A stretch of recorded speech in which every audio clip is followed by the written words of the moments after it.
இந்த உலகத்துல மனுஷன் எவ்வளவோ தவறுகள் செய்யறான். அதுக்கெல்லாம் என்ன காரணம்? அதை பத்தின ஆராய்ச்சி தான் இன்னைக்கு. இதுக்கு ஆராய்ச்சி என்னத்துக்கு? அது தெரிஞ்ச விஷயம் தானே அப்படின்னு நீங்க நினைக்கலாம். ஆனா அப்படி அலட்சியமா இந்த விஷயத்தை விட்டுறக்கூடாது. பொதுவா எல்லோரும் நினைக்கலாம், எது சரி எது தவறு அப்படின்னு தெரியாததுனாலதான் மனுஷன் தப்பு பண்றான் அப்படின்னு. ஆனா அப்படி சொல்லிட முடியாது. மனுஷன் தெரிஞ்சே தான் தவறுகள் பண்றான். இப்போ உதாரணத்துக்கு ஒரு சாலையில இடது பக்கம் போக வேண்டிய ஒருத்தர் நடுக்கோட்டை தாண்டி வலது பக்கமா வண்டியை ஓட்டிட்டு போறாருன்னு வச்சுங்க. என்னப்பா இது தப்பு இல்லையா அப்படின்னு அவர்கிட்ட கேட்டா, அதெல்லாம் எனக்கு தெரியும், நீ உன் வேலையை பார்த்துட்டு போ அப்படிம்பார். வலது பக்கமா போறது தப்புன்னு தெரிஞ்சே தான் அவர் அப்படி செய்யறார், அப்படி போறார். பெரிய உத்தியோகத்துல இருக்கிறவங்க கூட லஞ்சம் வாங்குறாங்க. அவங்களுக்கெல்லாம் லஞ்சம் வாங்குறது தப்புன்னு தெரியலன்னு அர்த்தம்? திருடுறது தப்புன்னு தெரியாமலாம் மனுஷன் திருடுறான்? நல்லாவே தெரியும். நீங்க வேணும்னா கேட்டு பாருங்க, வேற வழி இல்ல அதனாலதான் திருடுறேன்பா.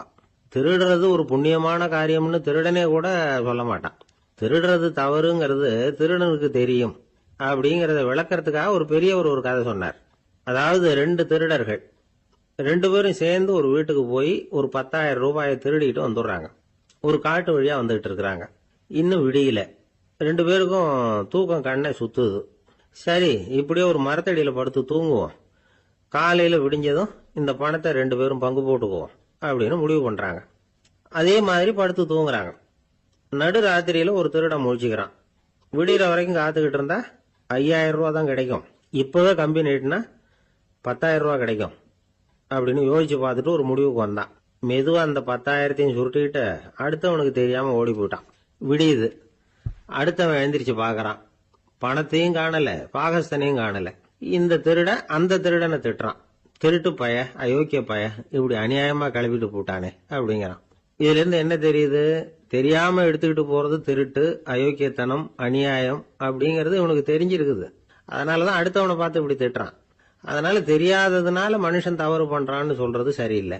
அப்படின்னா மனுஷன் பண்ற தவறுகளுக்கு உண்மையான காரணம் தான் என்ன? இதே சந்தேகம் அர்ஜுனனுக்கும் வந்துதான். அதனாலதான் அவன் பகவானை பார்த்து கேக்குறான், மனுஷன் தன் விருப்பத்துக்கு விரோதமா ஏதோ ஒரு சக்தியினால பலாத்காரமா இழுக்கப்பட்டது மாதிரி பாவம் பண்றானே, அந்த சக்தி என்ன அப்படின்னு கேக்குறான். இதுக்கு பகவான் பதில் சொல்றார், காமமும் குரோதமும் தான் அந்த சக்திகள், அதாவது ஆசையும் சினமும். இது ரெண்டும் உன்னுடைய எதிரிகள் அப்படிங்கறத புரிஞ்சுக்கோ அப்படிங்கிறார். இன்னமும் நுணுக்கமா பார்த்தா காமத்தினுடைய மறு உருவங்கள் தான் குரோதமும் லோபமும். ஆசை நிறைவேறலன்னா குரோதம், அதாவது கோபம். ஆசை நிறைவேறிட்டதுன்னா லோபம், அதாவது பேராசை. பாவத்தை கண்ட்ரோல் பண்ணணும்னா அதுக்கு மெயின் சுவிட்ச் எது அப்படிங்கறது இப்பதான் தெரியுது. அதுக்கு மனுஷன் தெரிஞ்சே தான் தவறு பண்றான் அப்படின்னு பேசிக்கிட்டோமே. அதுக்கு ஒரு உதாரணம். ஒரு ஆளு ஹோட்டல்ல சாப்பிட போனான். சாப்பிட்டு முடிச்சான். எழுந்திரிச்சு முதலாளி கிட்ட பில்ல கொடுத்தான். காசை கொடுக்கல. முதலாளி பணம் கொடுன்னு கேட்டார். இவன் என்கிட்ட பணம் இல்லைன்னா. முதலாளி கொஞ்சம் கூட அலட்டிக்கல. உள்ள இருந்து ஒரு ஆளை கூப்பிட்டார். இவனை கூப்பிட்டுட்டு போய் இட்லி மாவு ஆட்ட சொல்லுனார். இவனும் கவலைப்படாம உள்ள போயிட்டான். அப்போ அழைச்சிட்டு போற ஆளு கேக்குறான், ஏன் சார் சாப்பிடுறதுக்கு முன்னாடி காசு இல்லைங்கிறது உங்களுக்கு தெரியாதா அப்படின்னு கேக்குறான். தெரியும், காசு இல்லைங்கிறதும் தெரியும், காசு இல்லாம சாப்பிட்டா மாவாட்டணுங்கிறதும் தெரியும் அப்படின்னா அந்த ஆள். அப்படின்னா நீங்க உங்க வீட்லயே சாப்பிட்டு இருக்கலாமே அப்படின்னு கேக்குறான் அவன். அதுக்கு இவர் சொல்றாரு, அது எப்படி, அங்க சாப்பிட்டாலும் நான் இதே வேலையை தானே செய்ய வேண்டியிருக்கும் அப்படின்னாராம். ஒரு ஊர்ல ஒரு பெரிய செல்வந்தர் இருந்தார். பணத்துக்கு பஞ்சம் இல்லை. அதனால இந்த உலகத்துல முடியாத காரியம் எதுவும் இல்லைன்னு நினைச்சார். பணம் இருந்தாலே அந்த நினைப்பு தானா வந்துடும். அதனால இவரும் அப்படி நினைச்சதுல ஒன்றும் தப்பு இல்லை. அந்த ஊருக்கு குருநானக் ஒரு தடவை வந்தார். அவருக்கு இந்த செல்வந்தர் ரொம்ப பிரமாதமா ஒரு வரவேற்பு கொடுத்தார். ஊர் எல்லையிலேயே எங்க வீட்டுக்கு விருந்து சாப்பிட்டுட்டு போகணும்னு கேட்டுக்கிட்டார். அவரும் சரின்னு ஒத்துக்கிட்டார். உடனே தன்னுடைய பங்களாவில் ஒரு பெரிய விருந்துக்கு ஏற்பாடு பண்ணார். குருநானக் அழைச்சிட்டு வீட்டுக்கு போனார். உட்கார வச்சார். ஐயா, நான் இந்த ஊர்லயே ரொம்ப பெரிய வசதி உள்ளவன், என்னால எல்லாம் முடியும், உங்களுக்காக நான் என்ன செய்யணும்னு சொல்லுங்க, எதுவா இருந்தாலும் பரவாயில்ல, எவ்வளவு செலவானாலும் பரவாயில்ல, என்னால செய்ய முடியும், என்ன செய்யணும்னு சொல்லுங்க, அது போதும், நான் செய்யறேன் அப்படின்னு நான் ரொம்ப பணிவா. இதை கேட்டதும் குருநானக் சிந்திச்சார் கொஞ்ச நேரம். அதுக்கப்புறம் தன்னோட சட்ட பைக்குள்ள கையை விட்டு ஒரு பழைய ஊசி ஒன்னு எடுத்தார். அந்த செல்வந்தர்கிட்ட கொடுத்தார். இத பாருங்க, இவ்வளவு தூரம் நீங்க கேட்கறதுனால சொல்றேன், எனக்கு நீங்க செய்ய வேண்டிய உதவி இதுதான். ஊசிய கையில வாங்கிக்கிட்டு இதை என்ன செய்யணும் சொல்லுங்க அப்படின்னாரு அவரு. நீங்க செய்ய வேண்டியது என்னன்னா, இந்த ஊசியை பத்திரமா வச்சிருக்கணும்.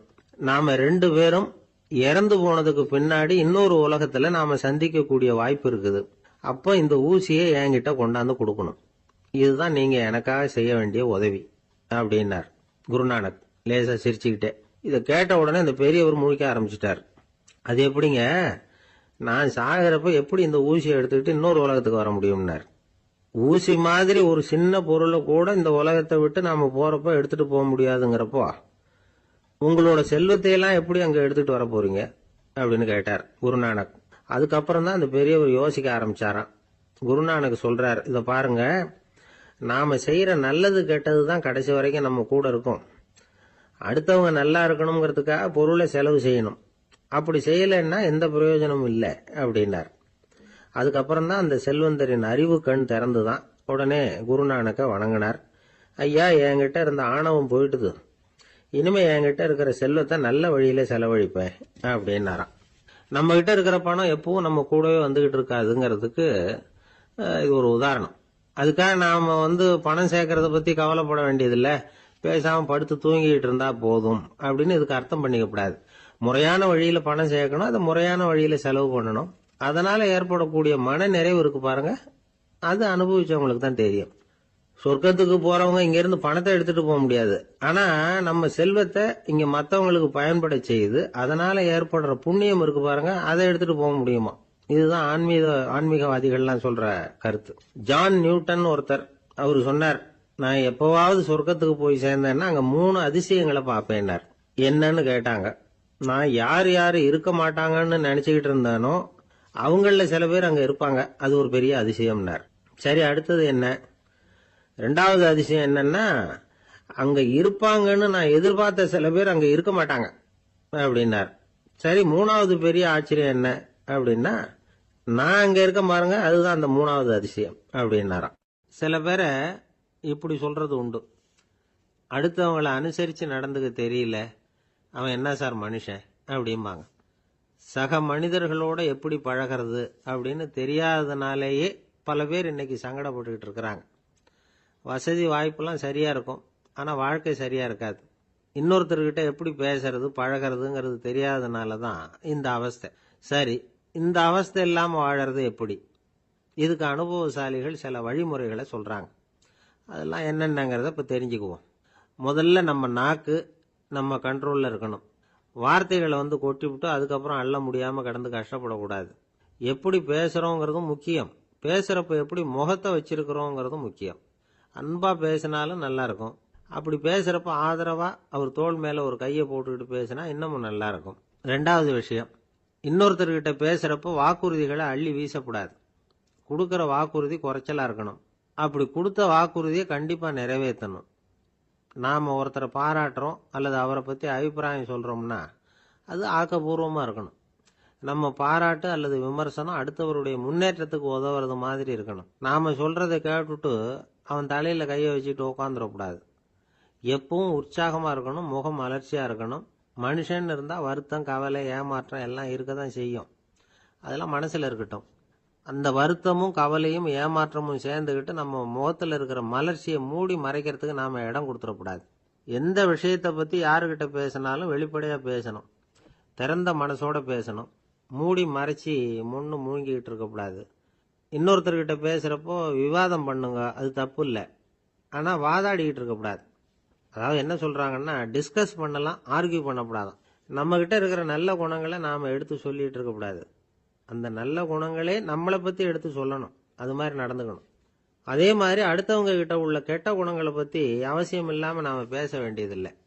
உங்களை பத்தி யாராவது தப்பா பேசுறாங்களா, அப்படி அவங்க பேசுறதுல உண்மை இல்லையா அப்படின்னா அதை நீங்க பொருட்படுத்த வேண்டியதில்லை, விட்டுடலாம், அது தானா போயிடும். ஒரு 4-5 பேரோட பேசிக்கிட்டு இருந்தீங்கன்னா எல்லாருக்கும் முக்கியத்துவம் கொடுங்க, யாரையும் அலட்சியப்படுத்தாதீங்க. தமாஷா பேசலாம், ஆனா உங்க தமாஷ் அடுத்தவங்களை கேலி பண்றதா இருக்கக்கூடாது. நமக்கு கிடைக்க வேண்டியது கிடைக்கலையே அப்படிங்கிற தவிப்பு நம்ம கிட்ட இருக்கக்கூடாது, அது தேவையில்லை. உங்க செயல்பாடுகள் தெளிவா இருக்கட்டும், பாராட்டு தானா உங்களை தேடிட்டு வரும். இன்னொரு மனுஷனுடைய மனசுல கௌரவமான ஒரு இடத்த பிடிக்கணும்னா நாம இந்த குணத்தை எல்லாம் நம்ம கிட்ட வளர்த்துக்கணும். இதெல்லாம் அனுபவசாலிகள் சொல்லியிருக்கிற குறிப்புகள். இந்த குறிப்புகளை சரியா புரிஞ்சுக்கணும், அது முக்கியம். தப்பா புரிஞ்சுக்கிட்டா என்ன ஆகும் தெரியுமா? இதை கேளுங்க. ஒருத்தர் வந்தார். சார், அடுத்தவங்க தோள் மேல கையை போட்டுக்கிட்டு அன்பா பேசணும்னு சொன்னீங்க, அப்படிதான் பேசினேன். அவரு முதுக கூட தட்டி கொடுத்தேன், என் வேலை போயிட்டுது சார், வீட்டுக்கு அனுப்பிச்சுட்டாங்க அப்படின்னார். யாருக்கிட்ட அப்படி பேசுனீங்கன்னு கேட்டோம். என் முதலாளிகிட்ட சார் அப்படிங்கிறார் ரொம்ப சோகமா. ஒரு மாணவனை பார்த்தேன். என்ன தம்பி படிப்புலாம் எப்படி இருக்குது அப்படின்னு விசாரிச்சேன். அவன் ரொம்ப அழுத்துக்கிட்டான். நான் நல்லா தான் சார் படிக்கிறேன், இருந்தாலும் புத்தியில சரியா ஏற மாட்டேங்குது சார் அப்படின்னா. சரி, இவனும் நம்ம ரகம்தான் அப்படின்னு சொல்லி முடிவு பண்ணிட்டோம். கல்வி கற்கக்கூடிய ஒரு மாணவன் சம்பந்தப்படுற புத்திகள் பல வகை. அதை பத்தி ஒரு பெரியவர் விளக்கி இருக்கிறார். மிருத்து புத்தின்னு ஒன்று இருக்குதான். மிருத்துன்னா மண்ணு. மண்ணால செவுறு கட்டுறோம்ல, மண் சுவரில் ஆணி அடிக்கிறதும் சுலபம், அதை பிடுங்கி எடுக்கிறதும் சுலபம். அது மாதிரி சில பேர் குரு சொல்லி கொடுக்கறத சுலபமா கேட்டு தெரிஞ்சு வச்சுக்குவாங்க, கொஞ்ச நேரத்தில் சுலபமா மறந்தும் போயிடுவாங்க. இது மிருத்து புத்தின்னு பேரு, மண் புத்தி. தாரு புத்தின்னு ஒன்று உண்டான். தாருன்னா மரம். அதுல பச்சை மரத்துல ஆணி அடிக்கிறது சுலபம், ஆனா அதை எடுக்கிறது கஷ்டம். அது மாதிரி ஆசிரியர்கிட்ட இருந்து கேட்டதை கவனமா மனசுல பதிய வச்சுக்கிட்டு அதை மறக்காம இருக்கிறது தாரு புத்தி. பட்டை மரமா இருந்தா அதுல ஆணி அடிக்கிறதும் கஷ்டம், அடிக்கிற ஆணியும் சீக்கிரம் நழுவிடும். அது மாதிரி கேட்கிற விஷயம் மனசுல பதியறதும் கஷ்டம். அப்படியே பதிஞ்சாலும் அது நீடிச்சு இருக்கிறதும் கஷ்டம், கொஞ்ச காலத்துல மறந்துடும். இன்னொரு வகை புத்தி ஒன்று உண்டு, அதுக்கு பேரு சிலா புத்தின்னு பேரு. சிலான்னா கல்லு. ஒரு கருங்கல்ல 4 துளைய போட்டு ஒரு துளையில உளிய வச்சு அடிச்சா மற்ற துளை வழியாவும் பிளந்து கல்லு 2 ஆயிடும். அது மாதிரி சந்தியான இடங்கள்ல குறிப்பா ஒரு பொருளை சொன்னா அதை வச்சுக்கிட்டு மற்றதையும் தெரிஞ்சுக்கிறது, அது சிலா புத்தின்னு பேர். வேணு புத்தின்னா என்ன தெரியுமா? வேணும்னா மூங்கில். மூங்கில் கணுவுல ஒரு பக்கம் உளிய வச்சு அடிச்சா 2 பக்கமும் பிளந்துரும். அது மாதிரி ஒரு செய்தியை கேட்டுக்கிட்டு இருக்கிறப்பவே அதோட முன்பின் தொடர்களையும் தெரிஞ்சுக்கணும், அது வேணு புத்தி. தைல புத்தின்னு ஒன்று உண்டு. தைலம்ங்கிறது எண்ணெய். தண்ணியில ஒரு துளி எண்ணெயை விட்டா அது தண்ணி பூரா பரவி போடுதுல்ல, அது இப்படி பரவுறது மாதிரி ஆசிரியர் சுருக்கமா ஒரு கருத்தை சொன்னா அதை வச்சுக்கிட்டு பூரா விஷயங்களையும் தெரிஞ்சுக்கணும், அது தைல புத்தி. கற்பூர புத்தின்னு ஒன்று கேள்விப்பட்டிருக்கோம். அது எப்படின்னா, கற்பூரம் தீ பட்ட உடனே பிடிச்சிக்கும். ஆசிரியர் சொன்ன உடனே நுண்ணறிவோட பாடங்களை புரிஞ்சுக்கிறது இந்த வகை புத்தி. கரி புத்தின்னு ஒன்று. அது எப்படின்னா, கரியில நெருப்பை வச்சு விசிறிய பிறகு அதுக்கப்புறம் அது கறி நெருப்பாகும். அது மாதிரி காலம்பரை சாயந்தர வேலைகளில் ஆசிரியர் பாடம் சொல்லி கொடுப்பார், அதை கொண்டு புரிஞ்சுக்கிறது இந்த வகை. கதலித்தண்டு புத்தின்னு ஒன்று சொல்லுவாங்க. கதலிங்கிறது வாழை மரம். வாழைத்தண்டுல தீ வைக்கிறது எவ்வளவு சிரமமோ அவ்வளவு சிரமத்தோட கல்வி கற்கிறது கதலித்தண்டு புத்தி. இதை தவிர இன்னும் சில வகையான மாணவர்களை கூட அடையாளம் காட்டுறாங்க. ஆசிரியர் சொன்னதுல நல்லதை மட்டும் எடுத்துக்கிறவன் அன்னம். ஆசிரியர் கிடைச்ச இடத்துல பாடத்தை கேட்டுக்கிட்டு பிறகு தனியா உட்காந்து சிந்திக்கிறவன் பசு. பசுமாடு அப்படித்தானே, புல்லு கண்ட இடத்துல மேயும், அதுக்கப்புறம் நிதானமா அசை போட்டுக்கும். ஆசிரியர் சொன்னதை தவிர வேற எதையும் சொல்ல முடியாதவன் கிளி. பல இடங்கள்ல பாடங்கள் கேட்டு கடைசியில ஒன்னும் புரியாம போறவன் ஆடு. ஆடு ஒரு செடியில வயிறார மேயாது, ஒரே செடியில இக்கரைக்கு அக்கறை பச்சைன்னு அங்கேயும் இங்கேயும் அலைஞ்சிக்கிட்டே இருக்கும். சில பேருக்கு எருமைன்னு பேரு. எருமை எப்படின்னா, குளத்து நீரை கலக்கி தான் குடிக்கும். அது மாதிரி ஆசிரியர் மனசை நோக செய்து பயில்கிற மாணவர்கள்லாம் இந்த ரகம். இவ்வளவுலாம் இருந்தாலும் இந்த காலத்து மாணவர்கள்லாம் ஒரு தனி ரகம். ஒரு ஆசிரியர் வகுப்புல பாடம் நடத்திக்கிட்டு இருந்தார். இலக்கண வகுப்பு. இறந்த காலம், நிகழ்காலம், எதிர்காலம், past tense, present tense, future tense, இதை பத்திலாம் பாடம் நடத்துறார். எல்லாம் சொல்லி கொடுத்துட்டு இப்ப நான் ஒரு வாக்கியம் சொல்லுவேன், அது என்ன காலம் அப்படிங்கறத நீங்க சொல்லணும்னார் ஆசிரியர். சரி, நாங்க மாணவர்கள்லாம், நான் நாளைக்கும் பாடம் நடத்த போகிறேன், இது என்ன காலம் அப்படின்னு கேட்டார் ஆசிரியர். அதாவது நான் நாளைக்கும் பாடம் நடத்த போகிறேன், இந்த வாக்கியம் என்ன காலம்னு கேட்டார்.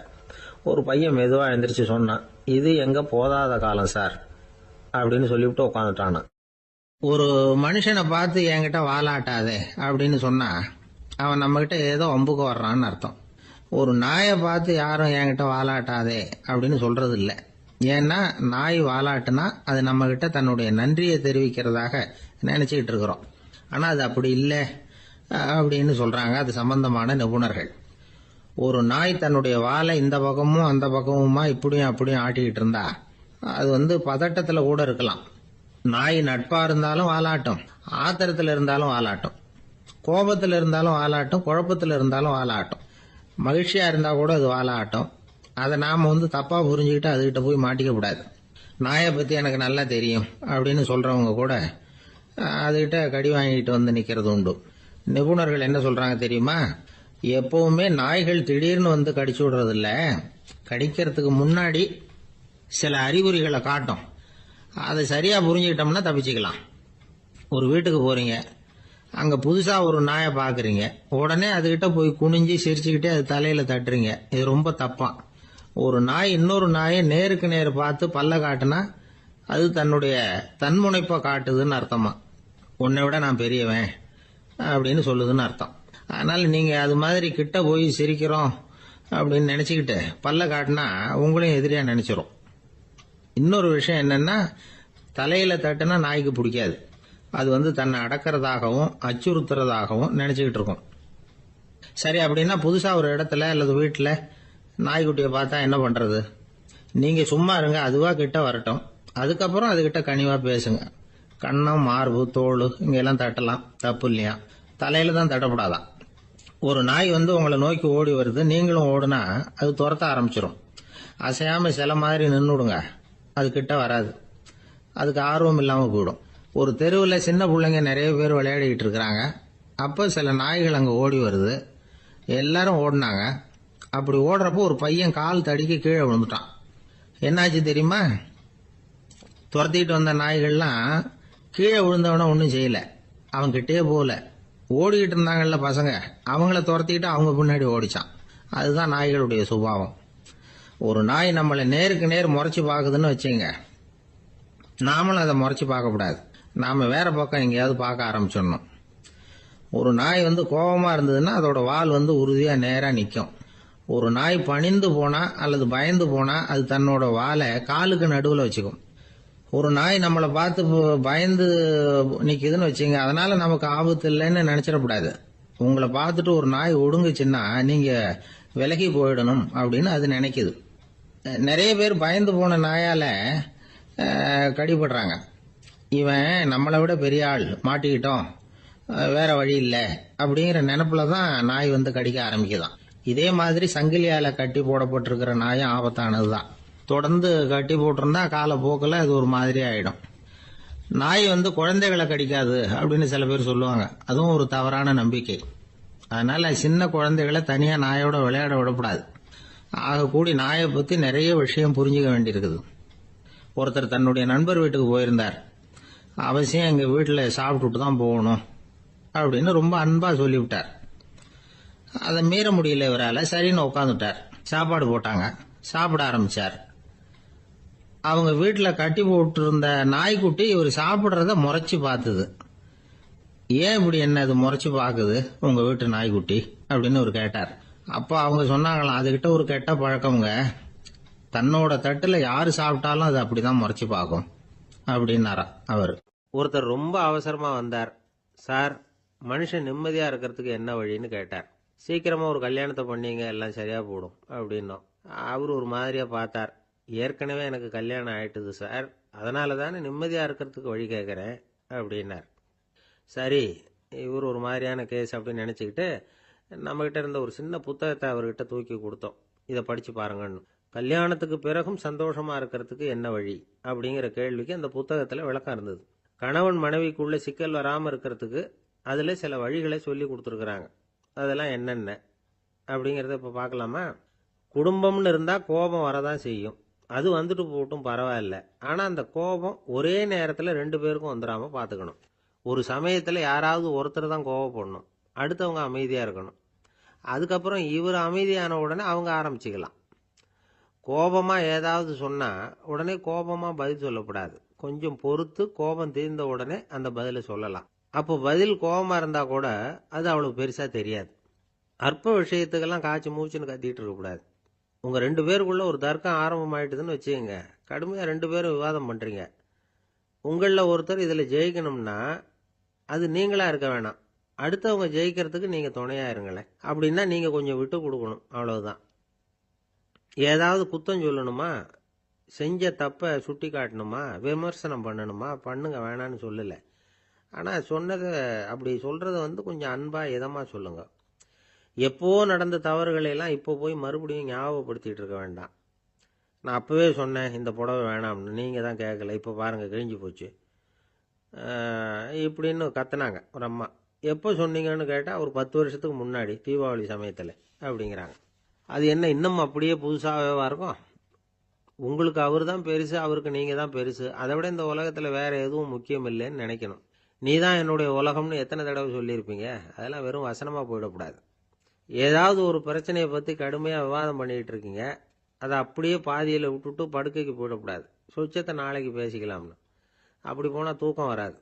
பிரச்சனையை ஒரு முடிவு பண்ணிக்கிட்டு அதுக்கப்புறமா தூங்க போகணும். ஒரு நாளில் ஒரு தடவையாவது உங்கள் ஜோடியை பாராட்டி நல்ல விதமாக கனிவாக ஒரு வார்த்தை சொல்லணும் அப்படின்னு தீர்மானம் பண்ணீங்க. ஏதாவது தப்பு பண்ணிவிட்டீங்கன்னா பரவாயில்ல, அதை ஒத்துக்கிறதுக்கும் மன்னிப்பு கேட்கறதுக்கும் தயாராக இருக்கணும். அது ஒன்றும் கேவலம் கிடையாது. வீட்டுக்குள்ளே தானே கேட்க போகிறீங்க, வெளியில் யாருக்கு தெரிய போகுதோ? எப்படியோ உங்களுக்குள்ள ஒரு சமரசம் ஆனால் சரிதான். ஒரு தகராறுன்னு எடுத்துக்கிட்டா குறைஞ்சபட்சம் அதுக்கு 2 பேர் தேவை. தனியாகவே உட்காந்துக்கிட்டு நான் இப்போ தகராறு பண்ணிகிட்டு இருக்கிறேன் அப்படின்னு யாரும் சொல்ல முடியாது. 2 பேர் தகராறு பண்ணுறாங்கன்னா பொதுவாக அந்த 2 பேரில் யார் அதிகமாக பேசுகிறாங்களோ அவங்க பேரில் தான் தப்பு இருக்கும். அதை மனசில் வச்சுக்கணும். இதெல்லாம் தான் அந்த புத்தகத்தில் போட்டிருக்கிற வழிமுறைகள். இவ்வளவும் சரியாக வரலைன்னா அப்புறமா சொல்லுங்கள், வேற புத்தகம் ஏதாவது இருக்கான்னு தேடுவோம். ஒரு கணவன் தன்னுடைய மனைவியை அழைச்சிட்டு ஒரு மனோதத்துவ டாக்டர்கிட்ட வந்தாராம்.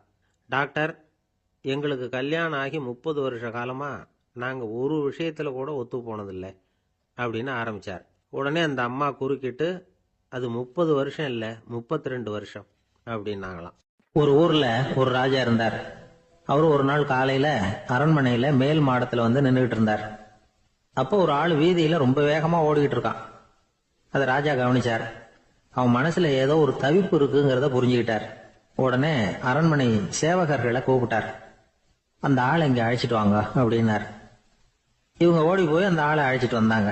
மன்னர் முன்னாடி நிறுத்தினாங்க. மன்னர் அவனை நிமிர்ந்து பார்த்தார். எதுக்காக இவ்வளவு வேகமா ஓடிக்கிட்டு இருக்கிற அப்படின்னு கேட்டார். இதுக்கு அவன் சொன்னா, மன்னா, நம்ம கோட்டையின் வடக்கு வாசல் இருக்கு இல்லையா, அது ஓரமா ஒரு பெரிய பாறாங்கல் கிடக்கு.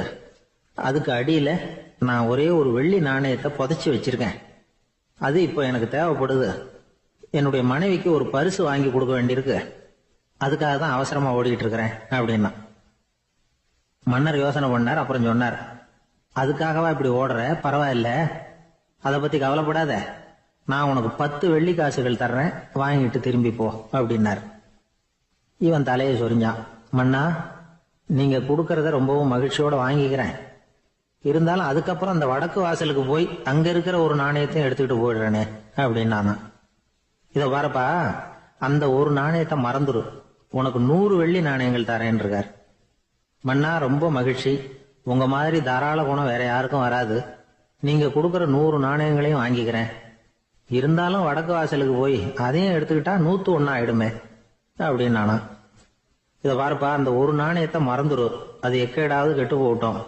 நான் உனக்கு 100 பொற்காசுகள் தரேன், அதையாவது வாங்கிட்டு வந்த வழியிலேயே திரும்பி போடுன்னாராம். தங்க நாணயங்களே தரேன்னு சொல்றீங்க, தாராளமா வாங்கிக்கிறேன்.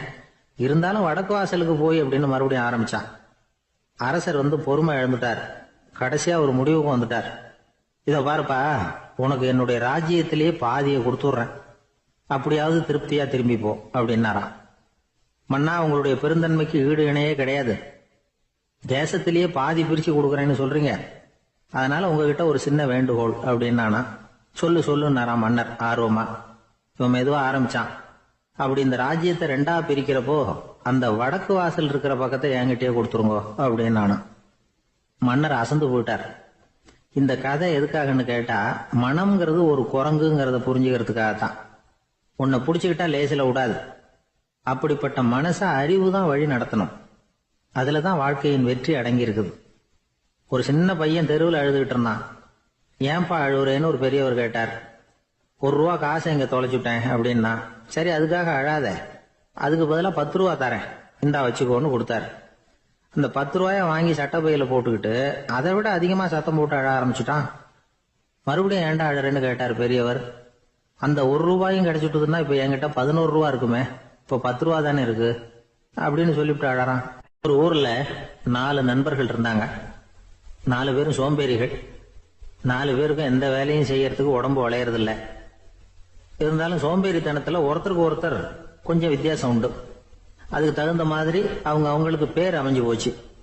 ஒருத்தன் கால் சோம்பேறி, இன்னொருத்தன் அரை சோம்பேறி, அடுத்தவன் முக்கால் சோம்பேறி, கடைசி ஆளு முழு சோம்பேறி. இவங்க 4 பேரும் நண்பர்கள். அப்புறம் எப்படி காரியம் நடக்கும்? 4 பேரும் ஒரு வீதியில அப்படியே நடந்து போய்கிட்டு இருக்கிறாங்க. நல்ல பசி. எங்கேயாவது சோறு போடுவாங்களா அப்படின்னு பார்த்துக்கிட்டே வந்தாங்க. அவங்க வந்த வழியில ஒரு ₹1 காசு கிடந்தது தரையில. அவங்க கண்ணில் அது பட்டுது. ஆனாலும் அது குனிஞ்சு எடுக்கணுமே, அதுக்கு சோம்பேறித்தனம். முழு சோம்பேறி பார்த்தான். பக்கத்துல வந்துகிட்டு இருந்த முக்கால் சோம்பேறி கிட்ட சொன்னானா, டேய் அதை கொஞ்சம் குனிஞ்சு எடுறா அப்படின்னானா. அவன் என்ன பண்ணான் தெரியுமா?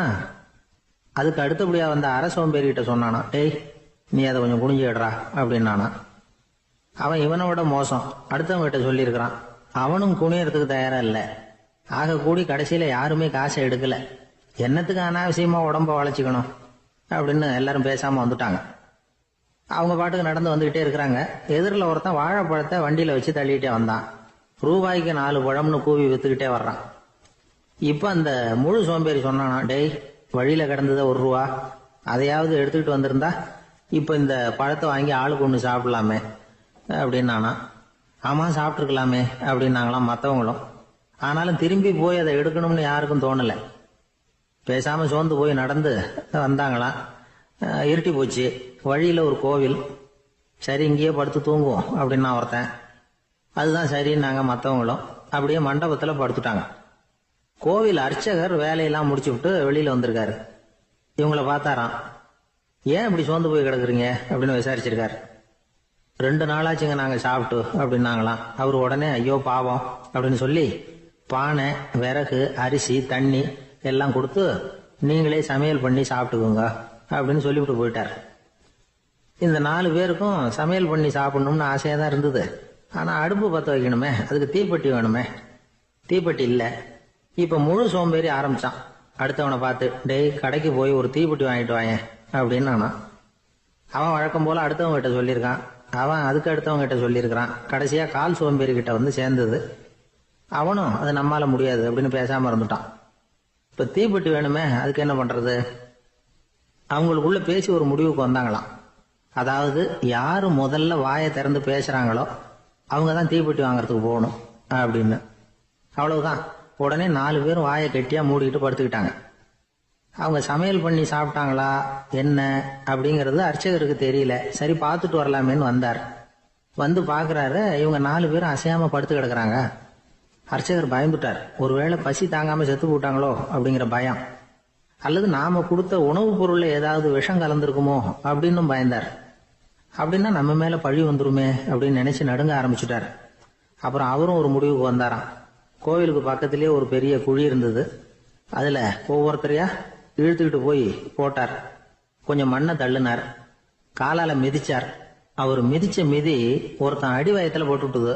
அவன் உடனே வலி தாங்காம ஐயோ அம்மான்னு அலர்னான். உடனே நடந்தது என்ன தெரியுமா? மத்த 3 பேரும் துள்ளி எழுந்திருச்சாங்களாம். அவனை பார்த்து நீ தாண்டா தீப்பெட்டி வாங்க போகணும், நீ தாண்டா வாங்க போகணும், நீ தான் சத்தம் போட்ட அப்படின்னு சொல்லி ஆரம்பிச்சுட்டாங்களாம்.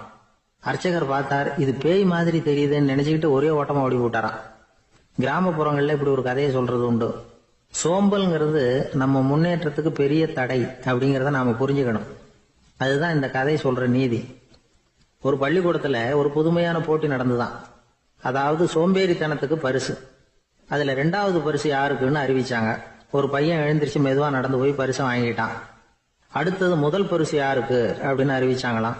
அவன் கடைசி வரிசையில இருந்து கத்தனானா, ஐயா அதையும் அந்த பையன் மூலமாவே கொடுத்து அனுப்பி வச்சிருங்க, இங்க வந்தது நான் வாங்கிக்கிறேன் அப்படின்னா. ஒரு ஊர்ல ஒரு ஆள் இருந்தான். நிறைய பணம் சேர்த்தான். அவனுக்கு சம்பாதிக்க தெரியுமே தவிர செலவு பண்ண தெரியாது. மகா கஞ்சன். காசை கையில எடுக்கவே மாட்டான். எடுத்தா செலவு செய்ய வேண்டியிருக்குமே. அதனால இப்படியே அவன் காலத்தை ஓட்டி விட்டான். வயசாயிட்டது. அவனுடைய மனைவி ஒரு நாள் கேட்டாங்க, இவ்வளவு நாளா நீங்க என்ன எங்கேயுமே அழைச்சிட்டு போனதில்லை, இப்போவாவது அழைச்சிட்டு போகக்கூடாதா அப்படின்னாங்க. எங்க போகணும் சொல்லுன்னா. காசிக்கு போகணும், கங்கையில குளிக்கணும்னாங்க. இவன் பார்த்தான், இதுக்கு ஏன் அவ்வளவு தூரம் செலவு பண்ணிட்டு போகணும், நம்ம ஊர் ஆத்துலயே குளிக்கலாமே, இதுவும் புண்ணிய நதி தான், இங்க குளிச்சா அங்க குளிச்ச பலன் கிடைச்சிரும் அப்படின்னா. சரின்னு 2 பேரும் ஆத்தங்கரைக்கு போனாங்க. அன்னைக்கு ஏதோ விசேஷம், நிறைய கூட்டம், நிறைய பேர் குளிச்சுக்கிட்டு இருக்கிறாங்க. கரையில சில புரோகிதர்கள் நின்றுகிட்டு இருக்கிறாங்க. குளிக்கிறதுக்கு முந்தி அவங்க கிட்ட உட்காந்தா ஏதோ மந்திரம்லாம் சொல்லுவாங்க, கொஞ்சம் காசு கொடுக்க வேண்டியிருக்கும். அதனால இவன் என்ன பண்ணா, ஆத்தங்கரையிலேயே கொஞ்சம் தூரம் போனான். ஊரை விட்டு தள்ளி வந்துட்டான், அங்க யாருமே இல்லை. அப்பாடான்னு சந்தோஷப்பட்டான், குளிக்கலாம்னு புறப்பட்டான். இந்த நேரம் கடவுள் பார்த்தார், இந்த கஞ்சனுக்கு ஏதாவது புத்தி போகட்டணும் அப்படின்னு நினைச்சார். உடனே ஒரு புரோகிதர் மாதிரி உருவத்தை மாத்திக்கிட்டு அந்த ஆள் முன்னாடி வந்து நின்னார். அவனுக்கு அதிர்ச்சி, இங்க யாருமே இருக்க மாட்டாங்கன்னு நினைச்சா இங்கேயுமே ஒரு ஆள் வந்துட்டாரு, என்ன பண்றதுன்னு யோசனை பண்ணான். புரோகிதர் உருவத்தில் இருந்த கடவுள் சொன்னார், இதை பாருங்க, இன்னைக்கு விசேஷ நாள், நீராடுறதுக்கு முன்னாடி சுயகல்பம் பண்ணிக்கிறது ரொம்ப நல்லது அப்படின்னார். என்கிட்ட பணம் எதுவும் இல்லையேன்னா. பரவாயில்ல, அப்புறமா கொடுங்க, வாங்கிக்கிறேன். ஆனா ஒண்ணு, எவ்வளவு கொடுப்பீங்கிறத மட்டும் இப்பவே சொல்லி கொடுங்க அப்படின்னார். இவன் ரொம்ப யோசனை பண்ணான். ஒரு 10 பைசா தரேன் அப்படின்னா. சரின்னு ஒத்துக்கிட்டு எல்லா கிரியைகளையும் அவர் செஞ்சார். அதுக்கப்புறம் கணவனும் மனைவியும் ஆத்துல குளிச்சாங்க. அவர் போயிட்டார். கொஞ்ச நாள் கழிச்சு அவன் வீட்டுக்கு வந்தார், கடனை வசூல் பண்றதுக்கு. வாசல்ல நின்றுகிட்டு இருந்த அவன் மனைவி இவரை பார்த்ததும் தயங்க ஆரம்பிச்சாங்க. அந்த அம்மா கிட்ட விஷயத்த சொன்னார். அந்த அம்மா ஓடி போய் உள்ள இருக்கிற தன்னுடைய கணவர்கிட்ட சொன்னாங்க. அவன் யோசனை பண்ணான், இப்ப வெளியில போனா அவனுக்கு 10 காசு கொடுக்க வேண்டியிருக்கும், அதனால எனக்கு காய்ச்சல்னு அந்த ஆளுகிட்ட சொல்லிவிடு, இன்னொரு சந்தர்ப்பத்துல என்ன வந்து பார்க்க சொல்லு அப்படின்னா. அந்த அம்மா போய் சொன்னாங்க. அப்படிங்களா, அப்படின்னா அவரை நான் உடனே போய் பார்க்கணுமே அப்படின்னு உள்ள நுழைய ஆரம்பிச்சார். அவங்க மறுபடியும் இருங்க தான் வரேன்னு சொல்லிவிட்டு உள்ள ஓடி விஷயத்த சொன்னாங்க. இது எதுடா வம்பா போச்சு அப்படின்னு பார்த்தான். மனைவியை கிட்டத்துல கூப்பிட்டான். இதோ பாரு, ஜன்னி கண்டு நான் இறந்து போயிட்டதா சொல்லிவிடு அப்படின்னா சொன்னாங்க. புரோகிதர் பார்த்தார். அப்படின்னா ஒரு வழியா இருந்து அவருடைய இறுதி சடங்குகளை நானே முடிச்சுட்டு போயிடுறேன் அப்படின்னார். உள்ள இருந்தவன் யோசனை பண்ணான், அந்த ஆளு என்ன விட மாட்டான் போல இருக்கு, அதனால ஒரு சவப்பெட்டியில என்ன வச்சு தூக்கிக்கிட்டு மயானத்துக்கு போங்க, பாத்துக்கலாம் அப்படின்னா. புரோகிதரும் விடுற மாதிரி இல்ல, கூடவே நடந்து போயிட்டு இருக்கிறார். அங்க இறக்கி சடங்குகளை முடிச்சுட்டு தீ வைக்கிற நேரம் பொட்டிக்குள்ள இருந்த நம்ம ஆளு அலறி அடிச்சுட்டு வெளியில ஓடி வந்தான். புரோகிதர் உருவத்தில் இருந்த கடவுள் சிரிச்சார், தன்னுடைய சுய உருவத்தை காட்டினார். அதுக்கப்புறம் அவனை கூப்பிட்டு, இத பாருப்பா, ஏன் இப்படி அல்லாடுற, ஏதாவது வர வேணும்னா கேள் தரேன் அப்படின்னார். அவன் யோசனை பண்ணான், பகவானே, ஒரே ஒரு வரம் தான் உங்ககிட்ட கேட்கணும்னா. என்ன வேணும் கேளுன்னார். அந்த 10 பைசா தட்சணையை தள்ளுபடி பண்ணா போதும் அப்படின்னா. கடவுளும் சரின்னு சொல்லிட்டு போயிட்டார். இப்படி ஒரு கதையை சுவாமி சிவானந்தர் சொல்லியிருக்கிறார். செல்வந்தர்கள் பல பேர் இப்படித்தான் இருக்கிறாங்க, தாங்களும் அனுபவிக்க மாட்டாங்க, அடுத்தவங்களுக்கும் கொடுக்க மாட்டாங்க. இது மாதிரியான கஞ்சர்களுக்கு இந்த உலகம் இல்லை, அந்த உலகம் இல்லைங்கிறார் அவர். இந்த கதையில கடவுள் கடன் வசூலுக்கு வந்தது மாதிரி நம்ம ஊர் ஆள் ஒருத்தன் இன்னொருத்தர்கிட்ட 10 பைசா கடன் கொடுத்துட்டான். திருப்பி வாங்கறதுக்கு நடையா நடக்கிறான். கடைசியா கேட்டான், நீ எப்பதான் கடனை திருப்பி தரப்போற, அதை முடிவா சொல்லுன்னா. வர்ற வியாழக்கிழமை கண்டிப்பா கொடுத்துருவேன் அப்படின்னானா அவன். அன்னைக்கு நான் ஊர்ல இருக்க மாட்டேனே அப்படின்னானா இவன். அதனால என்ன, நானும் தான் அன்னைக்கு ஊர்ல இருக்க மாட்டேன் அப்படின்னா. இன்பம் துன்பம் இது ரெண்டும் சேர்ந்ததுதான் வாழ்க்கை. இது எல்லாரும் சொல்லிட்டு இருக்கிற ஒரு உண்மை. அது சரி, இது ரெண்டும் வர்றதுக்கு என்ன காரணம்? துறவி ஒருத்தர் யோசிச்சு பார்த்திருக்காரு. இன்ப துன்பம் தோன்றுவதற்கு முக்கியமா 6 காரணங்கள் உண்டு அப்படிங்கிறார் அவர். அது என்னங்கிறத நாமளும் தெரிஞ்சு வச்சுக்குவோமே. இப்ப முதல் காரணம் சுயநலம். ஒரு தாயார் தன்னுடைய சுயநலம் கருதி தன்னுடைய மகன் இன்பமா இருக்கணும்னு ஆசைப்படுறாங்க. மகனும் அப்படியே ஆசைப்படுறான். அதனால தாயாரின் இன்ப துன்பங்களை பார்த்துட்டு மகனும் இன்ப துன்பம் அடையறான். அந்த அம்மாவுக்கும் அதே நிலைமை தான். 2வது காரணம் உறவு.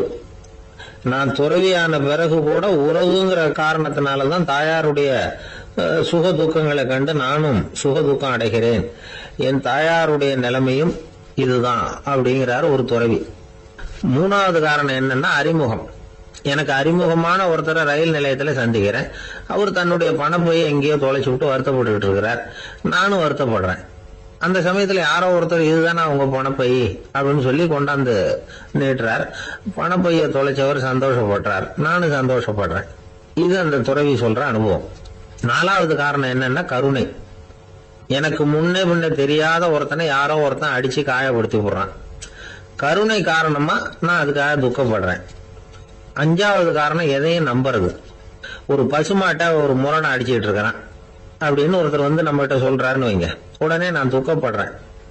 இன்னொருத்தர் வந்து அந்த முரணனை போலீஸ்காரங்க புடிச்சிட்டு போயிட்டாங்கன்னு சொல்லி சொல்றாரு, நான் உடனே சந்தோஷப்படுறேன். 3வதா ஒருத்தர் வந்து முதல் 2 பேரும் சொன்னது பொய்யுங்கிறார். அப்ப நான் இன்ப துன்பம் 2மே இல்லாம நிம்மதியா இருக்கிறேன். இது ஒரு விதம். அடுத்தது 6வது காரணம் என்னன்னா தன்மயமாகுதல். ஒரு நாவல் படிச்சுட்டு இருக்கிறோம், அதுல வர்ற பாத்திரங்களோட நாம ஒன்றி போயிடுறோம். அதுல வர்ற பாத்திரங்கள் சிரிச்சுன்னா நாமளும் சிரிக்கிறோம், அது அழுதுன்னா நாமளும் அழறோம். அதெல்லாம் வந்து அந்த துறவி சொல்ற அனுபவ உண்மைகள். இன்ப துன்பம் 2ம் தோன்றுவதற்கு சுயநலம், உறவு, அறிமுகம், கருணை, எதையும் நம்புறது, தன்மயமாகிறது, இது எல்லாம் தான் முக்கிய காரணம் அப்படின்னு அவர் சொல்றார். ஆக கூடி ஒட்டு மொத்தமா யோசனை பண்ணி பார்த்தா பிற பொருள்கள் மீது பற்றுதல் காரணமா தான் நாம வந்து இன்ப துன்பம் அடையிறோம் அப்படிங்கறத புரிஞ்சுக்க முடியுது. மனுஷன் வந்து இன்ப துன்பம் அடையறதுக்கு 7வது காரணம் கூட ஒண்ணு உண்டு அப்படின்னு சொல்லிட்டே வந்தார் ஒருத்தர். அது என்ன அப்படின்னு கேட்டோம்.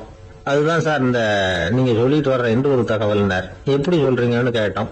இன்று ஒரு தகவல் கேட்க ஆரம்பிக்கிறப்போ மனசுல இன்பம், ஆரம்பிச்ச உடனே இது ஏற்கனவே கேட்ட சமாச்சாரமாச்சே அப்படின்னு நினைக்கிறப்போ துன்பம் அப்படின்னு அதுக்கு ஒரு விளக்கம் கொடுத்தார். சங்கீத வித்வான்கள்ல பல வகை உண்டு. சில குறிப்பிட்ட ராகங்களை பாடுறதுல அவங்களுக்கு பெருமை வர்றது உண்டு. ஆனா ஒருத்தர் இருந்தார், அவரால் ஒரு ராகத்துக்கே பெருமை வந்தது. அந்த ராகத்தை அவர் வாசிச்சு கேட்கணும் அப்படின்னு சொல்லுவாங்க. அது என்ன ராகம்னா தோடி ராகம். சரி, அந்த வித்வான் யாருன்னா அவர் தான் திருவாவடுதுறை ராஜரத்னம் பிள்ளை. பேராசிரியர் கல்கி ஒரு சமயம் தம்முடைய பத்திரிகையில எழுதினாராம். அதை அப்படியே படிக்கிறேன் கேளுங்களேன். ஆகா, ஸ்ரீ ராஜரத்னம் பிள்ளையின் தோடி ஆலாபனையை முதலில் கேட்டபோது அவருடைய கற்பனையை விட்டு தள்ளுங்கள். நம்முடைய மனதில் என்னென்ன இன்பமயமான கற்பனைகள் எல்லாம் உதித்தன. குழந்தை தாயிடம் கொஞ்சம் குரலை கேட்டோம், அன்னை குழந்தையிடம் கொஞ்சம் குரலை கேட்டோம், ரதியும் மன்மதனும் பேசிக்கொண்ட காதல் மொழிகளை கேட்டோம், முருகன் சிவபெருமான் செவிகுளிர மொழிந்த உபதேசத்தை கேட்டோம், கலைமகள் கவிஞனுக்கு அருளிய ஆசி மொழிகளை கேட்டோம், நாரத முனிவருடைய தம்பூரா சுருதியை கேட்டோம், ராவணன் தன் எலும்பை ஒடித்து வீணையாக செய்து வாசித்த கானத்தை கேட்டோம், கானப் பறவைகளின் கலகல ஒலியை கேட்டோம், கோல குயில்களின் குரல் இனிமையை கேட்டோம். இப்படிலாம் வந்து பேராசிரியர் கல்கி விமர்சனம் எழுதியிருக்கிறார் திருவாவடுதுறை ராஜரத்னம் பிள்ளை அவர்களுடைய வாசிப்பை கேட்டுட்டு. TN ராஜரத்னம் பிள்ளை வந்து இறந்து போனார். அப்போ கவிஞர் கண்ணதாசன் எழுதினார், செவியனில் ஓடி எங்கள் சிந்தையில் ஓடி இந்த புவியெல்லாம் ஓடி நின்பார் பொங்கிய தோடி வேறிங்கு எவரிடம் போகும் ஐய இனி அதை காப்பார் யாவர் அவிந்தனின் சடலத்தோடே அவிந்தது தோடிதானும் அப்படின்னு எழுதினாராம். அந்த அளவுக்கு அவருடைய தோடியை வந்து ரசித்தவர்கள் உண்டு. அதே மாதிரி தோடின்னா என்னன்னு தெரியாமலே அவரை ரசித்தவங்களும் அந்த காலத்துல உண்டு. அதாவது ஒரு பெரிய சபையில இவர் வாதிச்சுக்கிட்டு இருக்கிறார். பாதியில ஒரு பெரிய மனுஷன் உள்ள வந்தார். அவர் உடம்புல பட்டு வேஷ்டி, ஜருகை, அங்கவஸ்திரம், வாயில வெத்தலை, வாசனை புகையில, காதுல வைரக்கடுக்கன், கழுத்துல தங்க சங்கிலி, கை விரல் பூரா மோதிரம், கையில ஒரு வெள்ளி வெத்தலை புட்டி, உதவிக்கு 2 பேர் பக்கத்துல. இவ்வளவு பந்தாவோட வரார் கச்சேரி கேட்கறதுக்கு. இப்படி வந்தவர் முதல் வரிசையில வந்து உக்காந்தார். வித்வான் வாசிச்சு முடிச்சதும் இவர் அவரை பார்த்து, ஐயா, நீங்க தோடி வாசிக்கிறதுல ரொம்ப கெட்டிக்காரர்னு கேள்விப்பட்டிருக்கேன், அதை கேட்கறதுக்காக தான் மெனக்கிட்டு வந்திருக்கிறேன், அதை வாசிங்களேன் அப்படின்னாராம் இந்த பெரியவர். ராஜரத்னம் பிள்ளைக்கு ஒன்றும் புரியல. ஏன்னா இதுவரைக்கும் அவர் வாசிச்சுக்கிட்டு இருந்ததே அந்த தோடி ராகத்தை தான். அதை வாசிச்சு முடிச்சதும் அதை வாசிங்களேன்னு இவர் கேட்கிறார். அப்படின்னா இவரோட ஞானம் எப்படிப்பட்டது? இவ்வளவும் கேட்டுட்டு இப்படி கேட்கிறாரே அப்படின்னு அவர் யோசிச்சிருக்கிறார் ராஜரத்னம் பிள்ளை. உடனே என்ன பண்ணாரு தெரியுமா? பக்கத்துல ரொம்ப சாதுவா சுருதி போட்டுக்கிட்டு இருந்த ஒரு முதுகுல ஓங்கி ஒரு குத்து விட்டாராம். அவருக்கு ஒன்றும் புரியல, எதுக்கு நம்மளை அடிக்கிறாரு இவரு, நம்மளை குத்துறாரு வித்வான்னு. அவர் அதிர்ச்சியால இவர் நிமிர்ந்து பார்த்திருக்கார். அப்ப ராஜரத்னம் பிள்ளை சொன்னாராம், ஏய்யா ஐயா பெரிய மனுஷன், என்னுடைய பரம ரசிகர், தோடி ராகம் கேட்கணுங்கிறதுக்காக இவ்வளவு தூரம் வந்திருக்கிறார், வந்து வரிசையில் உட்கார்ந்துருக்கார். நீ இந்த சமயம் பார்த்து தோடி ராகம் வாசிக்கிற நாதஸ்வரத்தை வீட்டில் வச்சுட்டு வந்துட்டியே, இப்ப ஐயாவுக்காக அந்த ராகத்தை நான் எப்படி வாசிக்கிறது அப்படின்னு சொல்லிவிட்டு மறுபடியும் முதுகுல ஒரு அடி கொடுத்தாராம். அடி வாங்கினவருக்கே சிரிப்பு அடக்க முடியலையா. வயிறு பசிக்குதேங்கிறது சிலரோட கவலை, வயிறு பசிக்க மாட்டேங்குதே அப்படிங்கிறது சில பேரோட கவலை. ரெண்டு விதமான கவலைக்கும் வயிறு தான் காரணமா இருக்குது. வயிறு பசிச்சதுன்னா அது இயற்கை, வயிறு பசிக்கலைன்னா அது வியாதி. ஆனா பசியையும் நாம பசிப்பிணி அப்படின்னு தான் சொல்லுவோம். என்ன காரணம்? வியாதியை போக்க வேண்டியது எவ்வளவு முக்கியமோ அதை விட முக்கியம் பசியை போக்க வேண்டியது. ஒரு சமுதாயத்துல பசிப்பிணியே இருக்கக்கூடாது, அதுதான் நல்ல சமுதாயம். பசியை போக்கணும்னா சாப்பாடு போடணும், பசியின்மையை போக்கணும்னா வைத்தியம் தான் பண்ணணும். இது சம்பந்தமா எவ்வளவோ ஆராய்ச்சிகள் நடக்குது, நிறைய மருந்து கண்டுபிடிச்சிருக்கிறாங்க. நம்ம உடம்புல பசியை தூண்டக்கூடிய பகுதி எது, இதை முதல்ல தெரிஞ்சுக்கணும் இல்லையா? நாம சாப்பிடுற ஆகாரம் செரிக்கிறதுக்கு எது காரணம் தெரியுமா? நம்ம மூளையோட பின்பகுதி தான் அதுக்கு காரணமா இருக்குதாம். மூளையின் பின்பகுதியில நரம்பு செல்களால் ஆன 2 வகையான ஆரக்சின்கள் தான் பசியை உண்டாகுது அப்படின்னு கண்டுபிடிச்சிருக்கிறாங்க. 2 ஆய்வாளர்கள் இதை கண்டுபிடிச்சிருக்காங்க. அவங்க 2 பேரும் டெக்சாஸ் பல்கலைக்கழகத்துல ஹார்வர்டு ஹக்ஸ் மருத்துவ கல்வி நிலையத்தில் பணிபுரியறவங்களாம். உண்பது தேவைங்கிறது உணரப்படும் போது மூளையின் அந்த குறிப்பிட்ட பகுதி ஆரக்சின் அப்படிங்கிற ஹார்மோன்களை சுரக்கும். அது பசி உணர்வை தூண்டும் அப்படிங்கிறது தான் அந்த ஆய்வாளர்களின் கண்டுபிடிப்பு. இந்த ஆரக்சின் வேற சில உயிரினங்கள்லயும் உண்டு. இப்ப எலிகள்ல கூட இது இருக்குது. அதனால எலிகளை வச்சு இது சம்பந்தமா ஆராய்ச்சி பண்ணாங்க. எலிகள் உடம்புல ஆரக்சினை செலுத்தி பார்த்தாங்க. உடனே என்னாச்சு தெரியுமா? அந்த எலியெல்லாம் பசியால துடிக்க ஆரம்பிச்சுட்டுது. எதையாவது தின்னு பசியை தீர்த்தா போதுங்கிற அளவுக்கு அந்த எலிகள்லாம் அல்லாட ஆரம்பிச்சுட்டுது. இயல்பா சாதாரணமா அந்த எலிகள் எவ்வளவு சாப்பிடுமோ அது மாதிரி 8 முதல் 10 மடங்கு அதிகமான ஆகாரத்தை 1 மணி நேரத்துக்குள்ள சாப்பிட்டு தீர்த்துட்டுதான். சில எலிகளின் மூளையில இந்த ஆரக்சின் அளவை கட்டுப்படுத்தி பார்த்திருக்கிறாங்க. உடனே என்னாச்சு தெரியுமா? அதெல்லாம் சாப்பாட்டை கண்டா முகத்தை திருப்பிட்டு போக ஆரம்பிச்சுட்டுதான். அந்த எலிகளுக்கு பசி எடுக்கலையா. இந்த ஆராய்ச்சியின் அடிப்படையில பசியை எடுக்காமல் இருக்கிற மனிதர்களுக்கும் பசியை தூண்ட முடியும் அப்படின்னு சொல்லி ஆராய்ச்சியாளர்கள் தெரிவிச்சிருக்கிறாங்க. ஆக ஆரக்சின் தான் பசிக்கு காரணம்ங்கிறது தெரிஞ்சு போச்சு. சரி, இந்த ஆரக்சின் அப்படின்னா என்ன? அது ஒரு கிரேக்க சொல். அதுக்கு பசின்னு அர்த்தம். நம்ம ஆளுங்களுக்கெல்லாம் பசியை தூண்டுறதுக்கு மருந்து தேவையில்லை, பசியை குறைக்கிறதுக்கு தான் மருந்து தேவை. ஒரு அம்மா டாக்டரை தேடி வந்தாங்களாம். டாக்டர், எங்க வீட்டுக்காரருக்கு திடீர்னு அகோர பசி, நிறைய சமைச்சு போடுறேன், அவ்வளவையும் சாப்பிட்டுட்டு கீழே கிடக்கிற குப்பை கூலங்களையும் எடுத்து சாப்பிட ஆரம்பிச்சுடுறார், என்னன்னு கவனிச்சு பாருங்க அப்படின்னாங்களாம். எவ்வளவு நாளா அப்படி இருக்குதுன்னு கேட்டிருக்காரு டாக்டர். 1 வாரமா அப்படி இருக்குதுன்னாங்களாம். இவ்வளவு நாளா ஏன் சும்மா இருந்தீங்க? ஆரம்பத்திலேயே இங்க அழைச்சிட்டு வர வேண்டியது தானே அப்படின்னாராம் டாக்டர். அது ஒண்ணும் இல்ல டாக்டர், வீடு பூரா சுத்தமாகட்டுமேன்னு பாத்துக்கிட்டு இருந்தேன் அப்படின்னாங்களாம். அந்த ஒருத்தர் ஓடி வந்தார். இன்னொருத்தரை பார்த்து, சார் உங்க சைக்கிளை ஒரு நாள் இரவல் கொடுங்களேன், பக்கத்து ஊருக்கு போயிட்டு வர வேண்டியிருக்கு அப்படின்னார். இவர் சைக்கிளை கொடுத்து பத்திரமா கொண்டுட்டு போங்கன்னார். சார், இதை பத்திரமா கொண்டு போறேன், கவலையே வேணாம், ஏன்னா இது உங்களோட சைக்கிள் அப்படின்னு நான் நினைக்கல, என்னோட சைக்கிளா நினைக்கிறேன் அப்படின்னார். அதுக்கப்புறம் தான் இவருக்கு உண்மையாவே பயம் வந்துட்டுது. ஏன்னா அவர் சொன்னது மாதிரி அதை தன்னோட சைக்கிளாவே நினைச்சு தள்ளிட்டு போட்டா என்ன பண்றது? எது எதை நம்முடையதா நினைக்கணுங்கிறதுக்கு ஒரு வரையறை இருக்கு. சில பேர் ஆபீஸையே வீடா நினைச்சு விடுறது உண்டு. அப்படிப்பட்டவங்க கூட வீட்டை ஆபீஸா நினைக்கிறது இல்லை. ஏன்னா வீட்டுல இவர் ஆபீசரா நடந்துக்க முடியறதில்ல. இதெல்லாம் ஒரு பக்கம் இருக்கட்டும், இப்ப விஷயத்துக்கு வருவோம். பொறியியல் மேதை டாக்டர் விஸ்வேஸ்வரய்யா இருந்தார் இல்லையா, பாரத ரத்னா விருதெல்லாம் கொடுத்தாங்களே. ஆபீஸ் வேலை வேற, சொந்த வேலை வேற அப்படிங்கிறதுக்கு ஒரு உதாரணமா இருந்தவர் அவர். மைசூர் மகாராஜா கிட்ட திவானா இருந்தார். அவர் ஒரு நாள் அரசாங்க வேலை காரணமா வெளியூர் போயிருந்தார். ஹாசன்கிற ஊருக்கு பக்கத்துல ஒரு பயண மாளிகை, அங்க தங்கிவிட்டார். ராத்திரி அங்க தங்கி இருந்துட்டு விடிஞ்சதும் ஊருக்கு திரும்புறதாக திட்டம். ராத்திரி தூங்குறதுக்கு ரொம்ப நேரம் ஆயிட்டுது. ரொம்ப நேரம் வரைக்கும் அரசாங்க சம்பந்தப்பட்ட வேலைகளையே பார்த்துக்கிட்டு இருக்கிறார். அரசாங்க ஃபைல்கள் நிறைய இருந்தது. அதையெல்லாம் ஒவ்வொன்றா எடுத்தார், படிச்சு பார்த்தார், பரிசீலனை பண்ணார். அதில் எழுத வேண்டியதை எழுதினார், கையெழுத்து போட்டார். ஒரு வழியா அந்த வேலையெல்லாம் முடிஞ்சுது. அதுக்கப்புறம் என்ன பண்ணார்னா, தன்னுடைய சூட்கேஸை திறந்தார். அதிலிருந்து 2 மெழுகுவத்தியை எடுத்து கொளுத்தி வச்சார். அந்த பயண மாளிகையில அது வரைக்கும் எரிஞ்சுக்கிட்டு இருந்த மின்சார விளக்குகளை அணைச்சுட்டார். அதுக்கு பிறகு அந்த மெழுகுவத்தி வெளிச்சத்துல சில புத்தகங்களை தொடர்ந்து படிக்க ஆரம்பிச்சிட்டார். அந்த பயண மாளிகையில பணியாளரா இருந்தவர் இதை பார்த்துட்டு ஓடி வந்தார். மறுபடியும் மின் விளக்கு போடுறதுக்காக போனார். விஸ்வேஸ்வரையா அதை பார்த்துட்டு போட வேணாம்ட்டாராம். இதுவரைக்கும் நான் அரசாங்க அலுவல்களை கவனிச்சுக்கிட்டு இருந்தேன், அதனால மின் விளக்குகள் அப்ப எரிஞ்சதுல தப்பு இல்ல. இப்ப நான் புத்தகம் படிச்சுக்கிட்டு இருக்கேன், இது என்னுடைய சொந்த வேலை. இங்க இருக்கிற மின் விளக்கு அதுக்காக ஏன் எரியணும் அப்படின்னு கேட்டாராம். இப்ப இருக்கிற சில அரசு பணியாளர்கள் கிட்ட இந்த சம்பவத்தை பேச்சோட பேச்சா சொல்லி பார்த்தேன். அவங்களால இதை ஜீரணிக்கவே முடியல. நேர்மை தேவைதான் சார், அதுக்காக அவ்வளவு தூரத்துக்கு அது தேவையா அப்படிங்கிறாங்க. விஸ்வேஸ்வரையா அப்படி பண்ணினது தான் ஒரு நேர்மையாளர் அப்படின்னு இந்த உலகத்துக்கு நிரூபிக்கணுங்கிறதுக்காக இல்லை.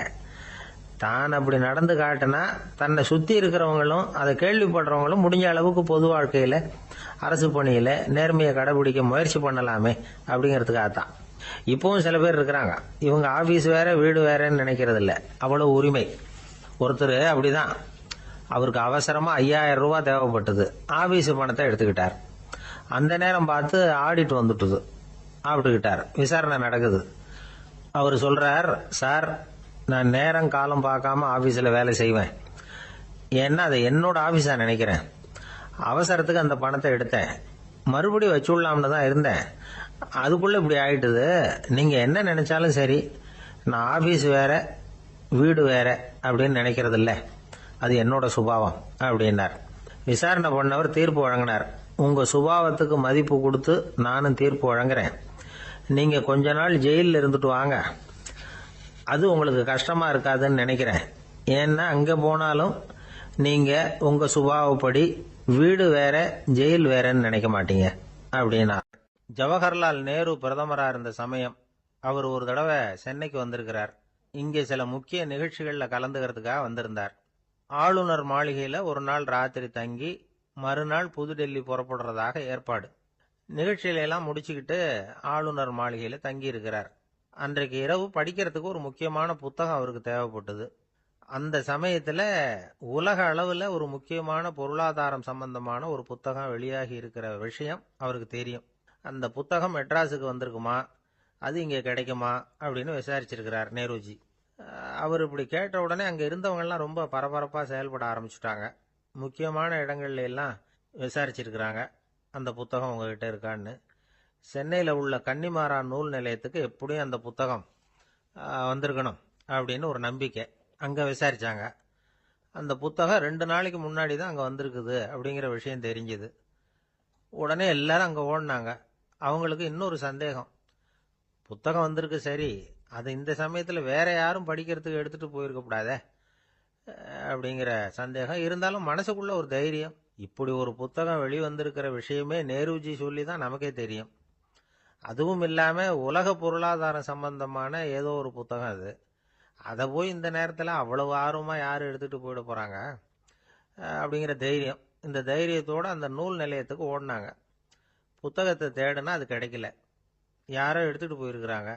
நேருவுக்கு மட்டுமே தெரிஞ்சிருந்த அந்த புத்தகம் பத்தின விஷயம் சென்னையில வேற ஒருத்தருக்கும் தெரிஞ்சிருக்குது. உடனே எல்லாரும் பரபரப்பா அந்த அதுக்குன்னு இருக்கிற ரிஜிஸ்டர் இருக்குல்ல, பதிவேடு, அதை புரட்டி பாக்குறாங்க, யார் எடுத்துட்டு போறாங்கன்னு தெரிஞ்சுக்கிறதுக்காக. எடுத்துட்டு போனவங்க அதுல கையெழுத்து போட்டிருப்பாங்கல்ல, அதை பார்த்து யாருன்னு தெரிஞ்சுக்கலாம் அப்படிங்கிறதுக்காக தான் அதை புரட்டுறாங்க.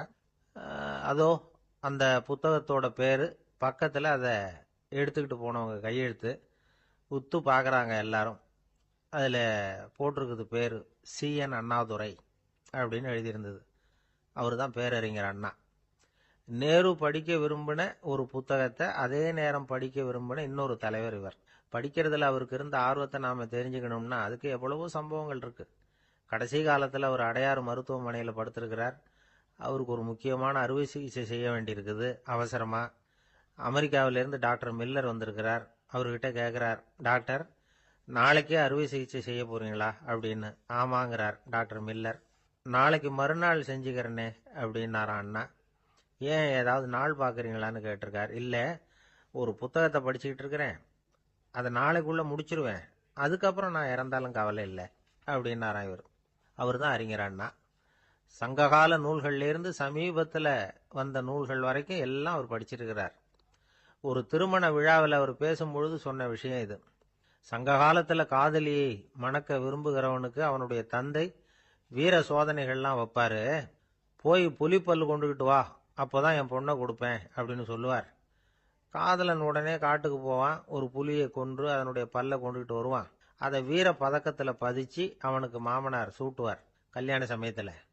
இப்போலாம் காதலன் கிட்ட அப்படி சொல்ல முடியாது. இப்போலாம் காதலன் கிட்ட காட்டுக்கு போய் புலிப்பல் கொண்டுகிட்டு வான்னு யாராவது சொன்னா புலிதான் மாப்பிள்ளையா வந்து சேரும் அப்படின்னார். வங்க நாவலாசிரியர் சரத் சந்திரர் ஒரு நண்பர் அவர்கிட்ட வந்தார். வழக்கமா எல்லா எழுத்தாளர்கள்கிட்டையும் கேட்கிற ஒரு கேள்வியை கேட்டார். நீங்க எழுத்துத்துறைக்கு வந்தது எப்படி? இதுதான் கேள்வி. அதை தெரிஞ்சு என்ன பிரயோஜனம்னார் சரத் சந்திரர். சும்மா சொல்லுங்களேன், தெரிஞ்சுக்கிறேன் அப்படின்னார் வந்தவர். சரி சொல்றேன்னு ஆரம்பிச்சார். நான் ரங்கூன்ல வேலை பார்த்துக்கிட்டு இருந்தேன். சம்பளம் பத்தல. வேலையும் பார்த்துக்கிட்டு ஒரு பலசரக்கு கடை வைக்கலாம்னு நினைச்சேன். என்னால் மளிகை கடை வச்சு சரியாக நடத்த முடியுமாங்கிற சந்தேகம் என் மனைவிக்கு. அதை சோதனை பண்ணி பார்க்கணுங்கிறதுக்காக சில பொருள்களின் அளவு, அதோட விலை, இப்படி சிலதை சொல்லி எல்லாத்தையும் மனக்கணக்காக கூட்டி போட சொன்னாங்க. என்னால் சரியாக கூட்டி சொல்ல முடியல. உங்களால் மளிகை கடை நடத்த முடியாதுன்னு சொல்லிவிட்டாங்க. உடனே என்ன பண்ணுறது, வேற வழி இல்லை, கதை எழுத ஆரம்பிச்சிட்டேன் அப்படின்னார். கேட்டவருக்கு சிரிப்பு வந்துட்டு தான். சரத் சந்திரர் ஒரு பக்கம் சீரியஸான நாவல்கள், சிறுகதைகள் எழுதியிருந்தாலும் அவருடைய இன்னொரு பக்கம் வேற விதம். நண்பர்கள் கிட்ட பேசும்பொழுதும் சரி, அவர்களுக்கு கடிதங்கள் எழுதும் போதும் சரி, கேலியும் கிண்டலும் நகைச்சுவை உணர்வும் அதிகமாக இருக்கும். காந்திஜி ஒரு சமயம் கல்கத்தாவுக்கு வந்திருந்தார். தேசபக்தர்கள் பல பேர் அவர்கிட்ட பேசிக்கிட்டு இருந்தாங்க. அப்போ சரத் சந்திரரும் அங்க இருந்தார். கிரண் சங்கர் ராய் அப்படிங்கிறவரும் அங்க இருந்தார். அவர் சொன்னாராம், காந்திஜியோட பழகிய முதல் வங்காளி நான் தான். போயர் யுத்த காலத்துல இவர் லண்டனுக்கு வந்திருந்தப்போ என்கிட்ட தான் வங்காள மொழி கத்துக்கிட்டார் அப்படின்னாராம். உடனே சரத் சந்திரர் காந்திஜியை பார்த்து, இவர் உங்களுக்கு வங்காள மொழி கத்து கொடுத்தது உண்மைதானா அப்படின்னாராம். ஆமான்னாராம் காந்தி. அதனாலதான் உங்களால வங்காள மொழி கத்துக்க முடியல அப்படின்னாராம். எல்லாரும் சிரிச்சாங்களாம். சரத் சந்திரர் சாம்தாபேர் அப்படிங்கிற கிராமத்துல தங்கி இருந்தார். ஒரு இலக்கிய நிகழ்ச்சியில கலந்துக்கிறதுக்காக. அதுக்காக ஒரு கல்கத்தாவுக்கு போக வேண்டிய சூழ்நிலை. அதுக்காக புறப்பட்டார். அந்த சமயத்துல பின்னாடி இருந்து யாரோ அவரை கூப்பிட்டாங்க. இப்படி கூப்பிட்டவரை பார்த்து இன்னொருத்தர் யாரோ அதட்டி இருக்கிறாங்க. போகிறவரை ஏன் இப்படி கூப்பிடுறீங்க அப்படின்னு. ஏன் கூப்பிட்டா என்னன்னு கேட்டிருக்கார் சரத் சந்திரர். புறப்படுறவங்கள பின்னாடி இருந்து கூப்பிடுறது அபசகனம், போற இடத்துல ஏதாவது ஆபத்து வரலாம் அப்படின்னு அதுக்கு விளக்கம் கொடுத்திருக்கிறார் அவர். உடனே சரத் சந்திரர் சொன்னாராம், இதோ இவங்க என்ன இலக்கிய கூட்டத்துக்கு அழைச்சிட்டு போறாங்களே, இதை விட வேற என்ன ஆபத்து வந்துட போகுது அப்படின்னாராம். இப்படி சரத் சந்திரருக்கு இயல்பாவே நகைச்சுவை உணர்வு உண்டு. அவருடைய நண்பர் ஒருத்தர் வீட்டுக்கு கூப்பிட்டு இருந்தார். அங்க ஒரு கச்சேரிக்கு ஏற்பாடு பண்ணியிருந்தாங்க. சரத் சந்திரருக்கு இயல்பாவே கச்சேரியில நீண்ட ஆலோசனையெல்லாம் கேட்கறதுக்கு பொறுமை இருக்காது. அதனால மெதுவா பாட போறவர் எப்படி அப்படின்னு கேட்டிருக்கார். அவருக்கு ரொம்ப நல்லா பாட தெரியும் அப்படின்னு சொல்லியிருக்கிறாங்க.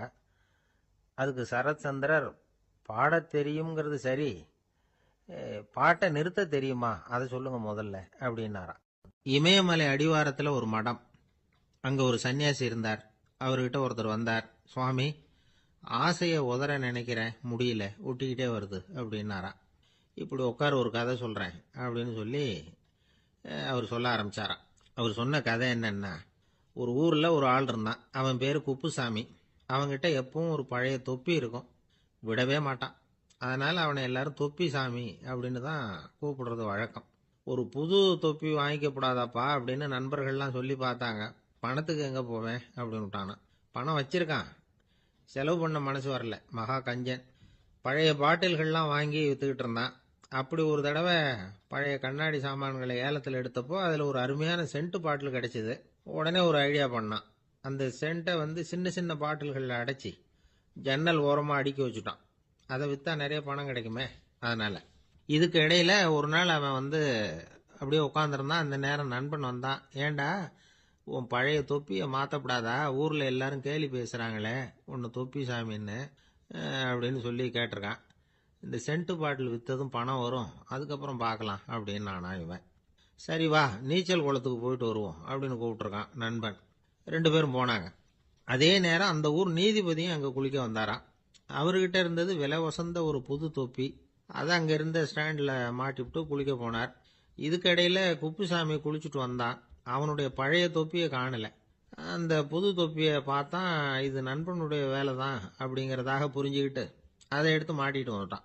நீதிபதி குளிச்சுட்டு வந்து பாக்குறாரு, தொப்பியை காணும். போலீஸ்ல புகார் கொடுத்தார். அவங்க வந்து தேடினாங்க. ஒரு மூலையில பழைய தொப்பி கிடைச்சது. அடடா, இது நம்ம குப்புசாமியோட தொப்பி இல்லையா அப்படின்னு நானா ஒருத்தன். உடனே அவன் வீட்டுக்கு தேடிட்டு போயிருக்காங்க. அங்க போய் பார்த்தா புது தொப்பி அங்க இருக்குது. உடனே அவனுக்கு 1000 ரூபாய் அபராதம் போட்டாங்களாம். அவன் பணத்தை கட்டிவிட்டு ரொம்ப எரிச்சலோட வீட்டுக்கு வந்தான். பழைய தொப்பி கண்ணில் பட்டது. மறுபடியும் உன்னால தானே எனக்கு 1000 ரூபா நஷ்டம் அப்படின்னு சொல்லி அதை எடுத்துக்கிட்டு அப்படி போயிருக்கான். அந்த ஊர் குளத்துல வீசி எரிஞ்சிட்டு வந்துட்டான். அது மீன் பிடிக்கிற ஒருத்தன் கையில சிக்கிச்சு. அவன் வர்ற வழியில அதை எடுத்து வேகமா வீசி எறிஞ்சான். அது நேரா குப்புசாமி வீட்டு ஜன்னல் வழியா உள்ள வந்து இந்த சென்ட்டு பாட்டில்கள் மேல உழுந்து எல்லாம் உடஞ்சி நொறுங்கி போச்சு. குப்புசாமி பார்த்தான். தோட்டத்துல ஆழமா ஒரு குழியை வெட்டினான். அந்த தொப்பியை போட்டான், மூடிவிட்டான். இதை அடுத்த வீட்டுக்காரன் பார்த்தான். ஏதோ புதையல் தான் வச்சிருக்கான் போல இருக்குன்னு நினைச்சான். போலீஸ்ல போய் புகார் கொடுத்துட்டான். மறுபடியும் போலீஸ் குழியை தோண்டினாங்க. பழைய தொப்பி மறுபடியும் வெளியில வந்தது. எல்லாரும் சிரிக்கிறாங்க. அன்னைக்கு ராத்திரியே அந்த தொப்பியை எடுத்துக்கிட்டு நேரா புறப்பட்டான். ஒரு கல்லுல அதை சேர்த்து கட்டி குடிநீர் தொட்டி இருக்கும்ல, அதுல போட்டுட்டு வந்துட்டான். இனிமே என்ன பண்ணும் பாப்போம்னு. ஒரு நாள் திடீர்னு குழாயெல்லாம் அடைப்பட்டு போச்சு. மாநகராட்சி அலுவலர்கள் வந்து என்னன்னு பார்த்தா அந்த பழைய தொப்பி குழாயை அடைச்சிக்கிட்டு இருக்குது. இது குப்புசாமியோட தொப்பிங்கிறது தான் எல்லாருக்கும் தெரியுமே. உடனே குடிநீரை வந்து பாழாக்கணத்துக்காக குப்புசாமிக்கு கோர்ட்டு 2500 ரூபாய் அபராதம் போட்டுவிட்டது. அதையும் கட்டிவிட்டு வெளில வந்தான். கடைசியா முடிவு பண்ணான். ஒரு நெருப்பு குச்சியை கிழிச்சான். தொப்பியை கொளுத்தினான். எரிஞ்சது. எடுத்து வெளில எரிஞ்சான். கொஞ்ச நேரத்துல தீ அணைப்பு படம் வந்துட்டுது. ஆமா, இவன் எடுத்து எரிஞ்சது வெளியில விழுந்து வீட்டு கூரையே பத்திக்கிட்டு எரிய ஆரம்பிச்சுட்டுது. அவனோட பணத்தாசையும் அதோட சேர்ந்து எரிஞ்சு போச்சான். இப்படி ஒரு கதை. இந்த கதையை சொல்லி முடிச்சார் அந்த இமயமலை அடிவாரத்துல இருந்த சன்னியாசி. இப்ப அந்த குப்புசாமி எங்க இருக்கிறான்னு கேட்டார் எதிரில இருந்தவர். இதோ உன் எதிரிலே இருக்கிறான், நான் தான் அந்த குப்புசாமி அப்படின்னாராம் அந்த சன்னியாசி. அந்த குப்புசாமி கிட்ட இருந்தது மாதிரி ஒரு பழைய தொப்பி நம்ம ஒவ்வொருத்தர்கிட்டையும் உண்டு. அதை எப்படி தொலைக்கிறதுன்னு தெரியாம தடுமாறிக்கிட்டு இருக்கிறோம். அது என்ன தொப்பிங்கிறீங்களா? அதுதான் நம்மை சூழ்ந்திருக்கிற மாயை அப்படிங்கிறார் சுவாமி சின்மயானந்தர். மெய்ஞானம் கிடைக்கிறப்போ மாயை வந்து எரிஞ்சு போகும் அப்படிங்கிறது அவருடைய கருத்து. நம்மால் ஒருத்தர் வேகமா ஓடி வந்தார். காலில் மாட்டியிருந்த பழைய செருப்பு 2ஐயும் ஆவேசமா தூக்கி ஒரு கிணத்துல போட்டுட்டு வெறுங்காலோட நடந்து வந்துகிட்டு இருக்கிறார். ஏன் அப்படி பண்ணீங்க அப்படின்னு கேட்டோம். அந்த செருப்புக்கு சொந்தக்காரன் வந்து பின்னாடி வந்துகிட்டு இருக்கிறான், அதனால அப்படி பண்ணேன் அப்படிங்கிறார் இவர். ஒரு நண்பர் இருக்கார். எப்ப பார்த்தாலும் கையில ஒரு புத்தகம் இருக்கும். புத்தகம் இல்லாம எங்கேயும் புறப்பட மாட்டார். எதுக்காக இப்படி எடுத்துட்டு போறீங்க அப்படின்னு கேட்டா, எனக்கு இது ஒரு நல்ல நண்பன் மாதிரி. இந்த காலத்துல எங்க போனாலும் காத்திருக்க வேண்டியிருக்கு. அது மாதிரி சமயத்துல நான் வந்து நண்பன் கூட பேசிக்கிட்டு இருப்பேன் அப்படிம்பாரான். ஒருத்தர் ஒரு பெரிய அரச பதவியில் இருந்தார். அவர் பதவியிலிருந்து இறங்க வேண்டிய சூழ்நிலை. அரசு கொடுத்திருந்த வீட்டை விட்டுட்டு வெளியில வர்றார். வரும்பொழுது 2 கையிலையும் 2 பெட்டியை எடுத்துட்டு வந்தாராம். சார், உங்களுடைய உடைமைகள் அப்படின்னு கேட்கறாங்க அங்க இருந்த ஊழியர்கள். இவர் தன்னுடைய கையில இருக்கிற பெட்டியை காட்டி, இதுதான் என்னுடைய சொத்து அப்படின்னாராம். ஒரு பெட்டியில அவருடைய உடைகள், இன்னொரு பெட்டியில அவர் விரும்பி படிக்கிற புத்தகங்கள். அவ்வளவுதான். இதுதான் இருந்துதான். புத்தகம் படிக்கிறது வந்து மனசுக்கு நல்லதுங்கிறது நமக்கு தெரியும். புத்தக வாசிப்பு வந்து உடம்புக்கும் நல்லதுங்கிறாங்க. அது நமக்கு ஆச்சரியமா தான் இருக்குது. ஒரு நபர் ஒரு வருஷத்துல சராசரியா 2000 பக்கங்களை படிச்சிருக்கணுமா, யுனெஸ்கோ பரிந்துரை. ஆனா நம்ம நாட்டில் நாம சராசரியா படிக்கிறது 32 பக்கங்கள். அவ்வளவுதான். இவ்வளவுக்கு நம்ம நாட்டில் 6000த்துக்கும் மேற்பட்ட நாளேடுகள், 2000த்துக்கும் மேற்பட்ட இதழ்கள், மலர்கள், இவ்வளவு இருந்தும் சரியா வரல. இந்த உலகத்துல முதல் நூலகம் எங்க எப்ப ஆரம்பமாச்சு தெரியுமா? கிமு 2500 ஆண்டுல அது ஆரம்பமாயிருக்குது. பாபிலோனியாவில் அமில் அணு அப்படிங்கிற அரசன் தான் நூலகத்தை உருவாக்கி இருக்கிறான். அப்பெல்லாம் தாள் கிடையாது, களிமண் தான். களிமண் பலகைகளில் வந்து எழுதி அதை தொகுத்து அப்படியே நூலாக்கி அதை நூலகத்தில் வச்சிருப்பாங்களாம். அரசருடைய நூலகத்தில் 1000த்துக்கும் மேற்பட்ட நூல்கள் இருந்ததாக வரலாற்று குறிப்பு இருக்குது. அது மட்டும் இல்லை, அந்த நூலகத்தில் வந்து பொருள் வாரியா, அதாவது சப்ஜெக்ட் வாரியா புத்தகங்களை வந்து வகைப்படுத்தி வச்சிருந்தாங்களாம். அதுல மிச்சம் இருந்த ஒரு 25 களிமண் பலகை புத்தகங்கள் இன்னைக்கும் பிரிட்டிஷ் அருங்காட்சியகத்தில் இருக்குதாம். அச்சு தாள் இதெல்லாம் ஏற்பட்டதுக்கு அப்புறம் அமைக்கப்பட்டது தான் பிரான்சில் இருக்கக்கூடிய பாரிஸ் நூலகம். 1480 பிரெஞ்சு மன்னர் 11ஆம் லூயி இந்த நூலகத்தை அமைச்சாராம். ஆனால் அப்பெல்லாம் அரசர்கள் மட்டும்தான் நூலகத்தை பயன்படுத்த முடியுமா. அதுக்கப்புறம் 17ஆம் நூற்றாண்டில் இந்த முறை மாறி பொதுமக்கள் அங்கே போகலாம், படிக்கலாம் அப்படிங்கிற நிலைமை வந்துதான். போட்லியன் நூலகம் அப்படின்னு அதுக்கு பேர், பாரிஸ் நகரத்தில் இருக்கு. அங்கே தான் நூல்களின் பட்டியல் தயாரிப்பு பணி ஆரம்பமாச்சு. கல்வி வளர்ச்சியையும் நூலகத்தையும் இணைச்சவர் நெப்போலியன் போனபார்ட். முன்பணம் செலுத்தி புத்தகத்தை படிக்கிற முறையையும் அவர் தான் கொண்டுட்டு வந்தாராம். மக்கள்கிட்ட வசூலிக்கிற வரியின் ஒரு பகுதியை நூலகத்துக்கு பயன்படுத்தினவரும் அவர் தானா. நெப்போலியன் நூலகத்தில் உலகத்தில் உள்ள எல்லா மொழி நூல்களும் இருக்குதான். அங்கே ஒரு தமிழ் நூலும் இருந்திருக்குது. அது என்னன்னா கம்பராமாயணம். சோவியத் யூனியனுக்கு படையெடுத்து போனப்போ அங்கிருந்து லட்சக்கணக்கான புத்தகங்களை இந்த பனிச்சறுக்கு வாகனங்கள் இருக்குல்ல அதில் கொண்டுகிட்டு வந்ததாக வரலாறு. அடுத்தபடியாக குறிப்பிட்டு சொல்லத்தக்க நூலகம் எதுன்னா பிரிட்டிஷ் நூலகம். மிக பழைய கையெழுத்து பிரதியெல்லாம் கூட அங்கே இருக்குது. 1753 ஆரம்பமாச்சு. அதில் உள்ள நூல்களை வரிசையாக அடுக்கினா 180 கிலோமீட்டர் நீளத்துக்கு வருமா. மிகப்பெரிய நூலகம் அமெரிக்க தலைநகர் வாஷிங்டனில் இருக்குதான். இந்தியாவை பொறுத்த வரைக்கும் பெரிய பழைய நூலகம் எதுன்னா கல்கத்தா நூலகம். எல்லா இந்திய மொழி நூல்களும் இங்கே உண்டு. மகாகவி பாரதியார் நடத்தின இந்தியாங்கிற இதழின் எல்லா பிரதிகளும் அங்கே பாதுகாப்பாக இருக்குது. படிக்கும் பழக்கம் இங்கே வளர வேண்டியிருக்குது. ஒருத்தர்கிட்ட ஒரு புஸ்தகத்தை கொடுத்து விமர்சனம் எழுத சொல்லியிருந்தாங்க. கொஞ்ச நாள் கழிச்சு அவரை போய் பார்த்து, என்னங்க புஸ்தகத்தை படித்து பார்த்தீங்களா அப்படின்னு